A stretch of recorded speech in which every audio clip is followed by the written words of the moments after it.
নমস্কার, আমি শেখর আর আপনারা দেখছেন এনপিএস নিউজ বাংলা, সময়ের সাথে আপনার পাশে।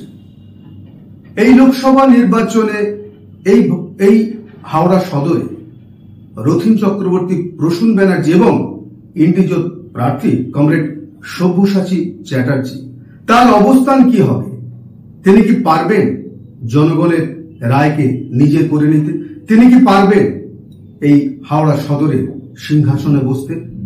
কোন দিকে ওনার অ্যাডভান্টেজ বেশি, কোন দিকে ওনার বিরোধী প্রার্থী তাদের অবস্থান কি হবে? যদি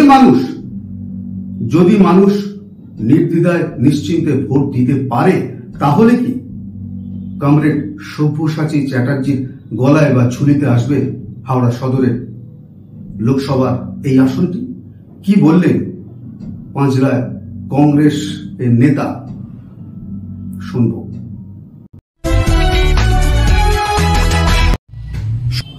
দেখুন, অবশ্যই সামলাতে পারবো আমরা ভারতীয় জাতীয় কংগ্রেসের সৈনিক।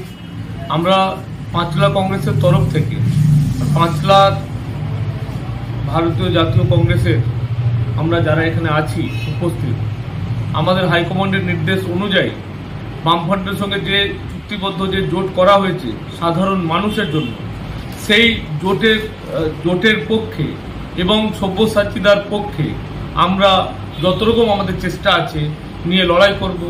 একদিকে বিজেপি আর একদিকে এই তৃণমূল, এরা দুজনেই এক প্রান্তের দুইটি কুসুম।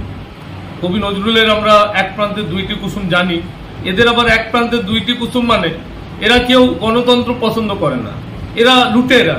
এরা কিভাবে সাধারণ মানুষের, আপনার বিগত পঞ্চায়েতে দেখেছেন, পৌরসভায় দেখেছেন, এই পশ্চিমবাংলার মাটিতে কিভাবে সাধারণ মানুষকে তার গণতন্ত্র হত্যা করা হয়েছে, তাদেরকে ভোট দিতে দেওয়া হয়নি।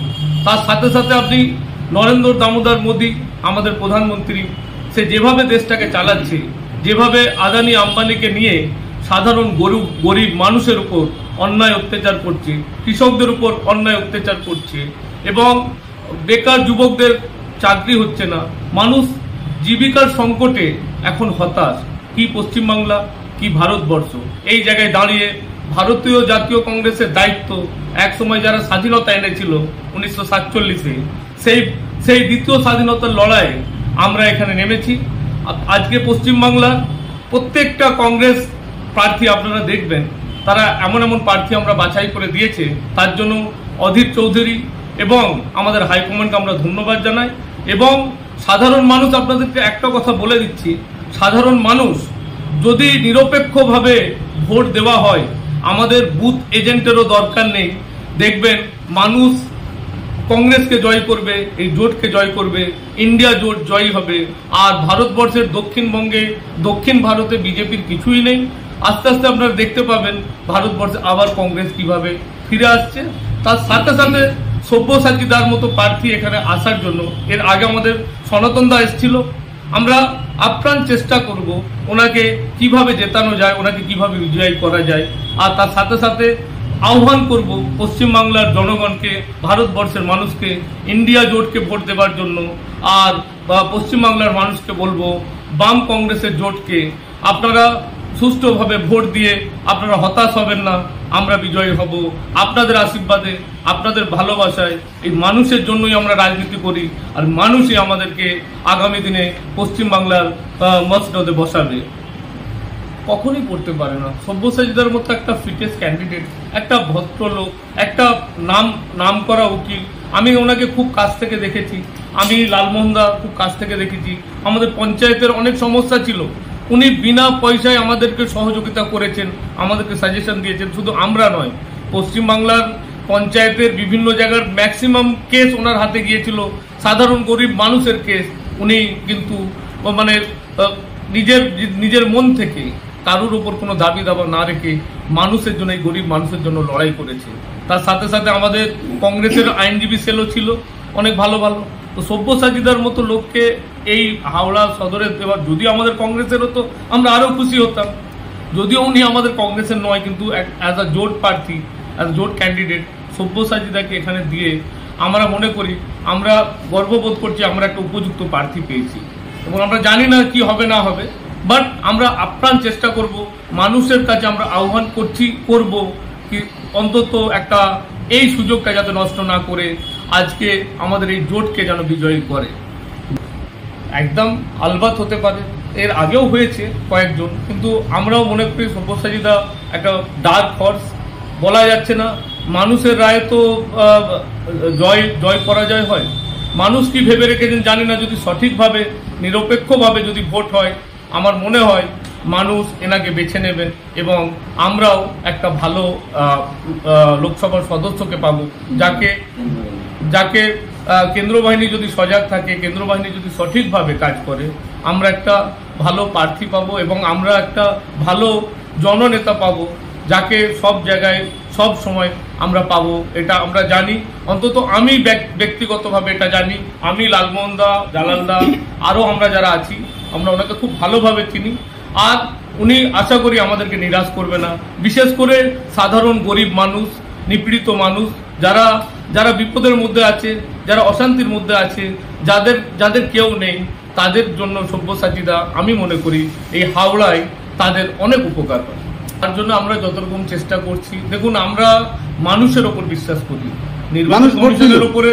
মানুষ যদি সঠিকভাবে ভোট দিতে পারে, আমরা সকলে চেষ্টা করব যাতে প্রত্যেকটা মানুষ, বিরোধী আমরা যারা আছি, আমরা বাম, কংগ্রেস, আরও যারা এখানে আরও অন্যান্য বিরোধী যারা আছি, তাদেরকে আমরা আহ্বান করব যারা তারা সঠিকভাবে যদি ভোট দেয়।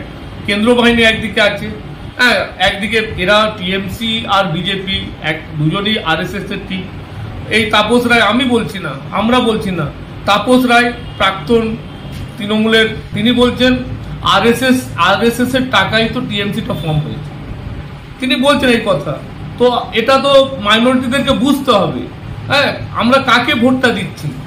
আমরা RSS কে ভোট দিচ্ছি না বিজেপিকে ভোট দিচ্ছি? আর যদি ভারতবর্ষের আপনি ইতিহাস বলুন, ভূগোল বলুন, যে কোনো দিক দিয়ে যদি দেখেন, বিজেপি এবং RSS এর কঠোর বিরোধী যদি কেউ থাকে, সেটা শুধু ভারতীয় জাতীয় কংগ্রেস। আর তাই আজ এই রাহুল গান্ধীর নেতৃত্বে রাহুল গান্ধী আমাদেরকে যে পথ দেখিয়েছে, যেভাবে লড়াই করছে, আমি অন্য কোনো বিরোধী নেতাদেরকে অসম্মান করছি না, তার সেই জন্য আমরা উজ্জীবিত। এবং ভারতীয় জাতীয় কংগ্রেস এর দিকে ভারতবর্ষের মানুষ আস্তে আস্তে আসবে এবং আগামী দিনে আবার সেই নতুন ভারত তৈরি হবে। সেই পুরনো ভারত, যে ভারতে চাকরি ছিল, যে ভারতে শিক্ষা ভালো ছিল, যে ভারতে শিল্পায়ন ছিল, সেই যুগে রাহুল গান্ধীর নেতৃত্বে আমরা ভারতীয় জাতীয় কংগ্রেসের সৈনিক হিসাবে, সাধারণ কর্মী হিসাবে যারা আছেন, তারা সমর্থন দিয়ে আবার নতুন ভারত আমরা গড়ব। এই আশা নিয়ে, এই স্বপ্ন নিয়ে আমি সকলকে আহ্বান করে, আমরা পাঁচলা কংগ্রেস থেকে সকলকে আহ্বান করছি, মা বোনেদের এবং সকল কৃষক ভাই, যত ক্ষেত মজুর থেকে শুরু করে যারা আমরা সকলে আছি, তাদের সকলকে আহ্বান করছি সঠিকভাবে ভোট দিয়ে আজকে গণতন্ত্র বাঁচান, সংবিধান বাঁচান, দেশকে বাঁচান। নাহলে দেশ যেভাবে জালালদা বলছিল রাজতন্ত্রের দিকে চলে যাবে, আর আমরা রুখতে পারবো না, আর আমাদের হাতে কিছু থাকবে না।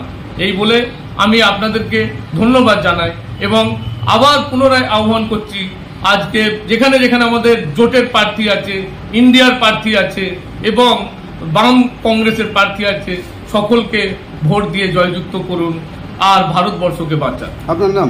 আমার নাম আবুল হাসান, পাঁচলা কংগ্রেসের ওয়ার্কিং প্রেসিডেন্ট।